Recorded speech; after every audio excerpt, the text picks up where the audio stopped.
Bonjour, savez-vous qu'un pli mal envoyé par l'administration en recommandé peut annuler toute la procédure? C'est ce qu'on voit en pratique très régulièrement. Un pli mal envoyé, mal présenté, à une mauvaise adresse, une erreur du facteur, et c'est le château de cartes qui s'effondre et qui annule le contrôle fiscal. Alors c'est quelque chose qu'il faut manier avec précaution, qu'il faut savoir opposer, ou ne pas opposer d'ailleurs au vérificateur ou au service vérificateur avant un certain délai, pour pouvoir en tirer les bénéfices. Et c'est d'ailleurs pour ça que je recommande de manière systématique à mes clients de ne pas accepter le principe des signatures par escale, car en utilisant ce procédé, vous fermez la porte totalement aux éventuelles problématiques d'envoi de courrier.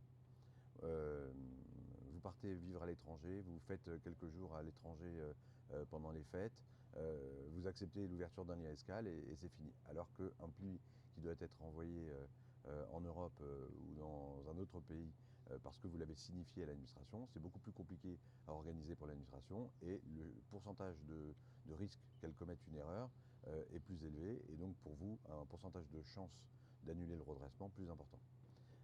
N'hésitez donc pas à utiliser la poste comme un gentil messager pour vous défendre au niveau fiscal.